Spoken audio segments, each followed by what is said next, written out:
Sir দোয়া কবুলের জি 24 ঘন্টার মধ্যে কি নির্দিষ্ট কোনো একটা সময় আছে কিনা, বিশ্বনবী বলে দিয়েছে কিনা এই সময় দোয়া করবে মিস হবে না, এরকম কি কোনো হ্যাঁ সময় এরকম আছে? দোয়া তো বলা আছে, একটা হাদিসের মধ্যে আছে 3 সময়ের দোয়া আল্লাহ পাক কবুল করেন। একটা হচ্ছে ফরজ নামাজের পরের দোয়া, মাশাআল্লাহ। আরেকটা হচ্ছে ভোর রাত্রে আপনার ইয়ের দোয়া শেষ রাত্রে যেটা, আরেকটা হচ্ছে আপনার মুসাফিরের দোয়া।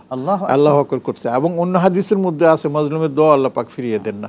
আচ্ছা আরেকটা সময় আছে যেমন নাকি এখন যেটা চলতেছে রমাদানে ইফতারের সময়ের যে দোয়াটা, এই দোয়াটার কথা তো বলছেন ওয়ালাহু দাওয়াতুন মুস্তাজাবা ইনদা ইফতারিহি, ইফতারের সময় তার এক দোয়া আল্লাহ পাক অবশ্যই কবুল করে থাকে। লা ইয়ারুদ্দু দুআ ফি ফিতরি। জি, তো এইভাবে আমরা দেখতে পাই যে ইফতারের সময় আমরা ইফতারি সামনে রেখে আল্লাহর কাছে যদি দোয়া করি, এককভাবে হোক সামষ্টিক হোক, ইনশাআল্লাহ আল্লাহ পাক সে সময় আল্লাহ পাক দোয়া কবুল করবেন। আলহামদুলিল্লাহ। স্যার একটা প্রশ্ন মানে দেখে আমার ভীষণ কষ্ট হচ্ছে, চোখের পানি আসলে ধরে রাখতে পারছি না, যে গতকাল পর্যন্ত প্রায় 500 জন মানুষকে নৃশংসভাবে ইসরায়েলি বাহিনী তারা খেতে বসেছে সাহারির সময়, তখন কিন্তু একটা মিসাইল, কয়েকটা মিসাইলে কিন্তু ইনস্ট্যান্টলি প্রায় 250 লোক শিশু সহ মারা গিয়েছে।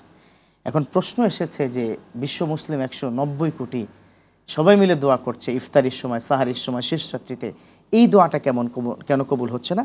স্যার এটা আপনি বলবেন, তবে একজন দর্শকের ফোন নেওয়ার পরে। প্রিয় দর্শক, কে বলছেন, কোথা থেকে বলছেন, আপনার প্রশ্নটি করুন প্লিজ।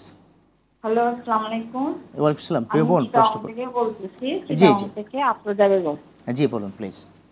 স্যার আমার দুটো প্রশ্ন ছিল। আমার ফার্স্ট প্রশ্ন হচ্ছে, আমি এই মানে আমার শরীরটা একটু হেলদি, ওজনের কারণে আমি মাটি ভর করে নামাজ পড়ার সময় মাটিতে হাত রেখে উঠি, আবার বসার সময় মাটিতে হাত রেখে নামেন আপনি, বুঝতে পেরেছি। হ্যাঁ, এটা ইসলাম কি বলে? আমার গুনাহ হচ্ছে? জি, দ্বিতীয় প্রশ্ন। আর আমার দ্বিতীয় প্রশ্ন হচ্ছে, আমার মায়ের অংশ থেকে, আমার মায়ের বাপের বাড়ি থেকে আমরা 4 ভাই বোন, 2 ভাই 2 বোনে 6 লাখ টাকা ওখান থেকে আমাদেরকে দেওয়া হয়েছে। এখন ওই টাকাটা আমাদের 4 ভাই বোনের মধ্যে কিভাবে বন্টন হবে?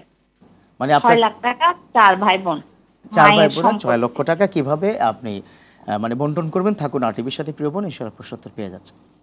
প্রথম প্রশ্নটি হচ্ছে, উনি নামার সময় হাত দিয়ে তারপর নামাজ। একবারে সহজ কথা হচ্ছে, আপনি যেভাবে ওঠানামা করতে আপনার নামাজের সুযোগ হয়, সুবিধা হয়, আপনি সেভাবে নামাজ পড়ুন, এতে কোনো ক্ষতি হবে না।